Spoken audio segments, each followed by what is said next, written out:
പത്തരമാറ്റിൻ്റെ ഇന്നത്തെ എപ്പിസോഡിലേക്ക് എല്ലാവർക്കും സ്വാഗതം. ആദ്യം തന്നെ ശാസ്താംപാട്ട്, ചിന്തുപാട്ട് അങ്ങനെയുള്ള പാട്ടുകളും ആയിട്ട് വിളക്ക് കഴിക്കുന്നതാണ് കാണിക്കുന്നത്. അനന്തപുരി തറവാട്ടിൽ ഭയങ്കരമായിട്ടുള്ളൊരു പരിപാടിയാണ്. നയനയും നവ്യയും ഭക്തിയോടുകൂടി തന്നെ സങ്കടത്തോടും പ്രാർത്ഥിച്ച് നിൽക്കുന്നൊരു ഭാഗവും കാണിക്കുന്നുണ്ട്. പിന്നെ ഹോസ്പിറ്റലിൽ കാണിക്കുന്നത് ജാനകിനെയും അതുപോലെ തന്നെ ജലജനെയും കാണിക്കുന്നുണ്ട്. ഏട്ടത്തി വരെയും അവൾക്ക് എതിരായപ്പോഴാണ് അവർക്ക് പണി കിട്ടിയത്. ഏട്ടത്തി അവരുടെ ഭാഗമല്ലായിരുന്നു എന്ന് പറഞ്ഞപ്പോൾ എന്ത് ചെയ്യാൻ ജലജ എനിക്കറിയില്ലായിരുന്നു അവളന്മാരുടെ സ്വഭാവം എന്ന് പറയും. ആ സമയത്ത് ഡോക്ടർ വരും. ഡോക്ടറോട് ചോദിക്കും ഏട്ടത്തിക്ക് ഇപ്പോൾ എങ്ങനെയുണ്ടെന്ന് പറഞ്ഞപ്പോൾ വളരെ ബെറ്റർ ആയിട്ടുണ്ട്, അപ്പോൾ റൂമിലേക്ക് മാറ്റാൻ പറ്റുമോ എന്ന് ചോദിക്കും. അപ്പോൾ ജലജയ്ക്ക് അത് കേട്ടപ്പോൾ ഭയങ്കര കുശുമ്പാവുന്നുണ്ട് ഉള്ളിൽ. ജാനകിക്ക് ഇഷ്ടാവുന്നുണ്ട്. ഞാൻ എന്നും പ്രാർത്ഥിച്ചിരുന്നു എന്ന് പറയും. അത് ഏട്ടത്തിക്ക് കുഴപ്പമൊന്നുമില്ല, പക്ഷെ മരുമോളെ കാര്യം ശ്രദ്ധിക്കണം കേട്ടാന്ന് പറയും. മരുമോൾക്ക് എന്ത് പറ്റി? മരുമോൾക്ക് നല്ല വിളർച്ചയും ക്ഷീണമൊക്കെ ഉണ്ട്, അതുകൊണ്ട് മരുമോളുടെ കാര്യം നന്നായി ശ്രദ്ധിക്കണം. അത് ഞാൻ ആദർശിനോടും ആദർശിൻ്റെ അച്ഛനോടും പറഞ്ഞിട്ടുണ്ടെന്ന് പറയും. മരുമോൾക്ക് അവളും ഡോക്ടറെ കയ്യിലെടുത്തു. അവൾക്കൊന്നും ഒരു കുഴപ്പമൊന്നുമില്ല, അവൾക്ക് തലകറക്കം, അത് അവളുടെ വെറുതെ നുണ പറയുന്നതാണെന്ന് പറഞ്ഞപ്പോൾ അതെ അനന്തമൂർത്തി സാറിനൊരു അസുഖമുണ്ട്, വീട്ടിലെ സമാധാനമാണ് പകുതി മരുന്ന്, അത് നിങ്ങൾ കളയരുതെന്നൊക്കെ പറഞ്ഞ് ദേഷ്യപ്പെട്ട് അങ്ങോട്ട് പുറത്തേക്ക് പോകും. പിന്നെ കാണിക്കുന്നത് പാട്ട് കഴിഞ്ഞ് എല്ലാവർക്കും ദക്ഷിണൊക്കെ കൊടുത്ത് മുത്തച്ഛൻ്റെയൊക്കെ അനുഗ്രഹം വാങ്ങുന്നുണ്ട് മലയ്ക്ക് പോകുന്ന ആൾക്കാർ. അതിനുശേഷം നടന്നു പോകാനല്ലേ തീരുമാനിച്ചത്, അതുകൊണ്ട് നിങ്ങളുടെ ആയുസ്സും ആരോഗ്യമൊക്കെ അതിനുവേണ്ടി നിങ്ങൾ പ്രാർത്ഥിക്കണം എന്നൊക്കെ പറഞ്ഞപ്പോൾ അബിയുടെ മനസ്സിങ്ങനെ അങ്ങോട്ട് ദേഷ്യം വന്നിട്ട് അല്ലെങ്കിലോ തന്നെ മാലിട്ടത് എനിക്ക് ഒട്ടും താല്പര്യമായില്ല, അതിനിടയ്ക്കിന് തിരുവനന്തപുരത്ത് നിന്ന് പന്തളം വരെ നടക്കണ കാര്യം എന്ന് പറഞ്ഞപ്പോൾ അബിയുടെ മുഖം ഇങ്ങനെ ചുളീനെ കണ്ടപ്പോൾ നവ്യ നയനോട് പറയുന്നത് കണ്ട നടന്നു പോണ കാര്യം പറഞ്ഞപ്പോൾ അവൻ്റെ മുഖം പോണത് നോക്കിയെന്ന് പറയും. നിങ്ങൾക്ക് ആർക്കെതിരെ അഭിപ്രായം ഉണ്ടോ നടന്നു പോണതിൽ? അങ്ങനെയുള്ളവർക്ക് സ്വന്തം ഇഷ്ടത്തിന് പോകാമെന്ന് ആദർശ് പറയും. ഞാൻ അബിയുടെ കാര്യമാണ് ഉദ്ദേശിച്ചെന്ന് പറയുമ്പോൾ എനിക്കൊരു കുഴപ്പമില്ല മുത്തശ്ശ, അല്ലെങ്കിൽ നടന്നു പോകാൻ തന്നെ വലിയച്ഛൻ പറഞ്ഞപ്പോൾ തന്നെ ഞാൻ സമ്മതിച്ചല്ല. എന്തായാലും മുത്തശ്ശൻ്റെ ആരോഗ്യത്തിന് വേണ്ടിയല്ലേ, അതുകൊണ്ട് ഞാൻ പോകാൻ തയ്യാറാണെന്ന് പറഞ്ഞ് അബി വേഗം അവരുടെ മുന്നിൽ പൊടിയിടും.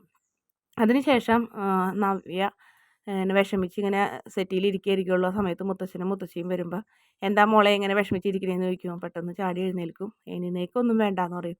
ഒന്നുമില്ല മുത്തശ്ശ എന്ന് പറയും. അത് പെട്ടെന്ന് ഒരു ദിവസം മോളെ ഭർത്താവ് സ്നേഹിക്കുകയും അതൊരു ദിവസം കൊണ്ട് ഇല്ലാതാവുകയും ചെയ്യുമ്പോൾ ആർക്കായാലും ഉണ്ടാവില്ലേ വിഷമം എന്ന് മുത്തശ്ശി പറഞ്ഞപ്പോൾ അത് ഒരുപാട് വിഷമം ഉണ്ടാക്കി മുത്തശ്ശ എനിക്ക്. കാരണം അന്ന് രാത്രിന് വല്യമ്മ പാല് കുടിച്ചിട്ട് ഹോസ്പിറ്റലായത്, ആ പാൽ എനിക്ക് കാച്ചി വെച്ചത് തന്നെയാണെന്ന് 100% ഉറപ്പാണ്. എൻ്റെ കുഞ്ഞിനെ ഇല്ലാതാക്കാനായിരുന്നു ഇവരുടെ ലക്ഷ്യം എന്നൊക്കെ പറയും. അപ്പോൾ പറയും അറിയാത്ത കാര്യങ്ങളൊന്നും നമ്മൾ പറയാൻ പാടില്ല മോളെ, എന്താണ് സത്യം എന്ന് അറിയില്ലല്ലോ എന്ന് പറയും. ആ സമയം തന്നെ നയനയും അവിടേക്ക് വരുന്നുണ്ട്. നയനയും പറയുന്നുണ്ട് മുത്തശ്ശ ഇപ്പം തന്നെ ആ പാല് അമ്മയ്ക്ക് ഞാൻ വിഷം കലക്കിയെന്നാണ് പറയുന്നത്. എന്തായാലും എൻ്റെ ചേച്ചി കുടിക്കേണ്ട പാലായിരുന്നത്, അത് തന്നെ ഈ കുഞ്ഞ് തന്നെയായിരുന്നു ലക്ഷ്യം എന്നൊക്കെ നയനയും തുറന്ന് പറയുന്നുണ്ട്. എന്തായാലും അനന്തപുരി തറവാടിൻ്റെ അഭിമാനം കാരണം കൊണ്ട് ഇത് തെളിയിക്കാനും പറ്റാത്ത അവസ്ഥയായല്ലോ. ഇപ്പം തന്നെ അയൽവക്കക്കാരൊക്കെ ചോദിച്ചു തുടങ്ങി എന്താ ദേവയാനി ഹോസ്പിറ്റലിൽ എന്നൊക്കെ ചോദിച്ച്, വെറുതെ ഒരു വയറുവേദന എന്ന് മാത്രം പറഞ്ഞൊഴിയാണ് ചെയ്തത് എന്നൊക്കെ പറഞ്ഞ് മുത്തശ്ശിയും പറയുന്നുണ്ട്. ആ സമയത്ത് ചേട്ടനനിയന്മാർ എല്ലാവരും അങ്ങോട്ട് വരുന്നുണ്ട്. വീടിനകത്ത് ഇത്രയും പ്രശ്നങ്ങൾ നടക്കുമ്പോൾ എന്തായാലും ഭാഗം വയ്ക്കാം, അതിന് എല്ലാവരെയും ഇനി ഒന്നിച്ച് കൊണ്ട് പോകേണ്ട കാര്യമില്ല. ഇപ്പം തന്നെ പല ആൾക്കാരും നല്ല അഭിപ്രായം പറഞ്ഞു കഴിഞ്ഞു മാറണമെന്ന്. അപ്പം പിന്നെ ഇനി എല്ലാവരും ഒരു കുടക്കീഴിൽ കൊണ്ട് നടക്കേണ്ട കാര്യമില്ല എന്ന് പറഞ്ഞു. അപ്പം ജയരാജ് അതുപോലെ തന്നെ പറയുന്നുണ്ട് വേണ്ട അച്ഛാ, അതിൻ്റെ ആവശ്യമൊന്നുമില്ല എന്ന് പറയും.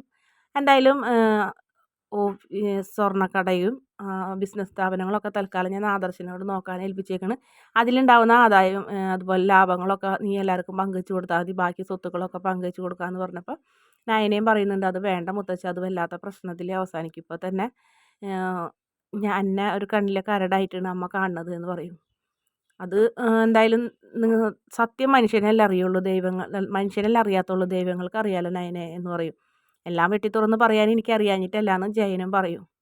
മരുമോളായിട്ട് സ്നേഹിച്ച് തലോലിച്ച് കൊണ്ടുനടന്ന ആൾ ബ്ലഡ് കൊടുക്കേണ്ട അവസ്ഥ വന്നപ്പോൾ ഓടിപ്പോവുകയാണ് ചെയ്തത്. എന്തായാലും ഇനിയിപ്പോൾ അതൊന്നും പറഞ്ഞിട്ട് കാര്യമില്ലല്ലോ എന്ന് പറയും. എനിക്ക് ദേഷ്യം വന്നാൽ ഞാൻ എന്താ പറയണേന്ന് അറിയില്ല എന്നൊക്കെ പറഞ്ഞ് ജയനും അങ്ങനെ ദേഷ്യപ്പെടുന്നുണ്ട്. അതൊന്നും വേണ്ട, എന്തായാലും എല്ലാം ഭഗവാൻ കണ്ടോളും, നിങ്ങൾ പ്രത്യേകിച്ച് നടന്നല്ലേ പോകുന്നത് എന്ന് പറഞ്ഞ് അപ്പം മുത്തശ്ശൻ അങ്ങനെ പറയുമ്പോൾ നയന പറയുന്നുണ്ട് എന്നെ ഒരു മനുഷ്യജീവിയായി കണ്ടാൽ മതി മുത്തശ്ശ അമ്മ, അത് മാത്രമേ എനിക്ക് ആഗ്രഹമുള്ളൂ, വേറെ ഒന്നും വേണ്ട എന്ന് പറയും. എൻ്റെ ജീവൻ വരെ വേണമെങ്കിൽ ഞാൻ അമ്മയ്ക്ക് കൊടുക്കാൻ തയ്യാറാണ്, ബ്ലഡ് മാത്രമല്ല എന്ന് പറയും. നിൻ്റെ മനസ്സ് കാണാൻ അവൾക്ക് എന്തെങ്കിലും കണ്ണുണ്ടാവും എന്ന് വിശ്വസിക്കുന്നു മോളെ എന്ന് പറയും. പിന്നീട് അനി ഭയങ്കര നിരാശയോടെ നിൽക്കുന്ന ഒരു ഭാഗം കാണിക്കുന്നത്. അനി ഫോൺ ചെയ്യണ് നന്ദുവിന്. നന്ദു എടുക്കൂല. ആ സമയത്ത് അനി മെസ്സേജ് അയക്കണേടോ എനിക്ക് മടുത്ത് മാലിട്ടിട്ട് ഇന്ന് വിളക്കായിരുന്നു, എന്നിട്ട് പോലും മനസ്സിനൊരു സമാധാനമില്ല. അനാമികയെ പോലെ ഒരു തീരെ കൂടെ ജീവിച്ച് എനിക്ക് മതിയായടോ. താൻ ഞാൻ വിളിക്കുമ്പോൾ ഒന്ന് ഫോണെങ്കിലും എടുക്കണം, ഇല്ലെങ്കിൽ ഞാൻ ആത്മഹത്യയിലേക്ക് വരെ ചിന്തിച്ച് തുടങ്ങി. ചിന്തിക്കല്ല, ഞാനത് ചെയ്യും തീർച്ച എന്നൊക്കെ പറഞ്ഞ് അനി വോയിസ് മെസ്സേജ് അയക്കുന്നുണ്ട്. അപ്പോൾ വേഗം വോയിസ് മെസ്സേജ് നമ്മുടെ നന്ദു എടുക്കും. അതിനുശേഷം നന്ദു വേഗം ഫോൺ വിളിക്കുന്നുണ്ട്.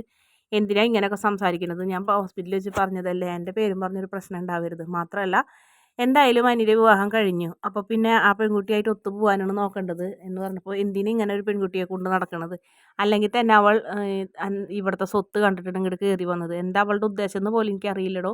പേടിയായിട്ട് പാടില്ല, അവൾ ഈ വീട്ടിലുള്ളവരൊക്കെ സ്വത്തിന് വേണ്ടി കൊല്ലും, അങ്ങനത്തെ ഒരു പെണ്ണാണ്. എന്തിനാ ഞാൻ ഇങ്ങനത്തെ ഒരു ഭാരത്തെ ചോക്കണം എന്നൊക്കെ ചോദിക്കുമ്പോൾ എന്തായാലും സംഭവിക്കാനൊക്കെ സംഭവിച്ച് ഇനി അതൊന്നും പറഞ്ഞിട്ടൊന്നും കാര്യമില്ല. ഇനി എൻ്റെ ജീവിതമായി മുന്നോട്ട് പോകാം. ആ വീട്ടിൽ വന്നതിന് ശേഷം എൻ്റെ ചേച്ചി നവ്യേച്ചിയുടെ സ്വഭാവം എങ്ങനെയായിരുന്നു, ഇപ്പം മാറിയില്ലേ, അതുപോലെ ഇനി ആ പെൺകുട്ടിയെ മാറ്റിയെടുക്കണം, അതല്ലാതെ വേറൊരു മാർഗവും ഇല്ല എന്ന് പറയുന്നു. എന്തായാലും ഞാൻ ഇടയ്ക്ക് തന്നെ ഫോൺ വിളിക്കും, ആ സമയത്ത് താൻ ഫോൺ എടുക്കണം, ഇടയ്ക്ക് തന്നെ കാണാൻ ഞാൻ വരും, അപ്പോഴും തന്നെ കാണണം. ഞാൻ എൻ്റെ ജീവിതത്തിൽ അത് മാത്രമുള്ള ആകെ ഒരു ആഗ്രഹം, ജീവിച്ചിരിപ്പുണ്ടെങ്കിൽ. അല്ലെങ്കിൽ താനും കൂടി എന്നെ അവോയ്ഡ് ചെയ്തിട്ടുണ്ടെങ്കിൽ പിന്നെ എന്നെ താൻ കാണില്ല ഭൂമിയിൽ എന്നൊക്കെ പറഞ്ഞിങ്ങനെ ഇനി വല്ലാത്ത വിഷമത്തോടെ ഇങ്ങനെ പറയണേ. നന്ദുവിനാണെങ്കിൽ വേണ്ട എന്നും പറയാൻ പറ്റില്ല, വേണമെന്നും പറയാൻ പറ്റാത്ത അവസ്ഥയിലാണ്. എന്തായാലും ഭയങ്കരമായൊരു വിഷമത്തോടെ ഇനി ഇനി ഫോൺ വെക്കുന്നത്. മലയ്ക്ക് പോവുകയാണ്. വരുമ്പോൾ എൻ്റെ മനസ്സിലെ ഭാരം എങ്ങനെയെങ്കിലും ഇറക്കി വെക്കണം, അനാമികനെ ഉപേക്ഷിക്കണം എന്നുള്ളൊരു തീരുമാനത്തോടു കൂടിയൊക്കെ തന്നെയാണ് ഇനി ഫോൺ വെക്കുന്നത്.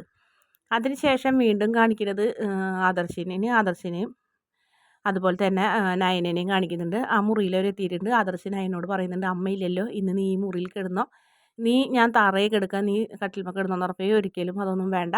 ഒന്നാമത്തെ കാര്യം, തറയിൽ കിടന്നിട്ടുണ്ടെങ്കിൽ തണവൊക്കെ അടിച്ച് ശ്വാസം മുട്ട് വരും, മലയ്ക്ക് പോകാൻ പോകുന്നിടത്ത്. അതുകൊണ്ട് അങ്ങനെയൊന്നും ചെയ്യണ്ട, എന്നാൽ നീ തറയിൽ കിടക്കുക, ഞാൻ ഇവിടെ കിടക്കുക, അല്ലെങ്കിൽ നീ കട്ടിലിൻ്റെ സൈഡിൽ നമ്മൾ എന്നും കിടക്കാറുള്ള പോലെ കിടക്കുന്ന. അപ്പോൾ അത് ഞാൻ എന്നും കിടക്കാറുള്ളൂ, അല്ല അതിലിപ്പോൾ പുതുമയൊന്നുമില്ലല്ലോ.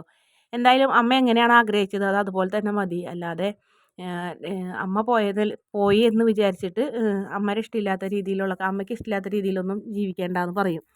എങ്ങനെയാണ് ഞാൻ അമ്മ എനിക്ക് തന്ന ആ മുറിയിൽ തന്നെ ഞാൻ കിടന്നോളാം എന്ന് പറയും. അല്ലെങ്കിൽ മുത്തശ്ശനോടും മുത്തശ്ശിയോടും ചോദിച്ചിട്ട് അവരുടെ അഭിപ്രായം കൂടി ചോദിച്ച് മനസ്സിലാക്കിയിട്ട് നമുക്ക് എന്താണെന്ന് വെച്ചാൽ ചെയ്യാമെന്ന് പറയും കിടക്കണ കാര്യത്തിൽ.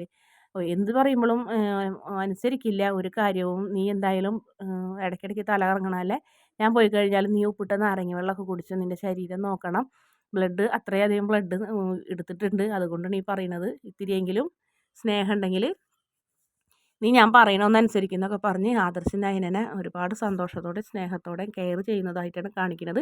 വീഡിയോ ഇഷ്ടപ്പെടുകയാണെങ്കിൽ ചാനലൊന്ന് സബ്സ്ക്രൈബ് ചെയ്ത് സപ്പോർട്ട് ചെയ്യണേ.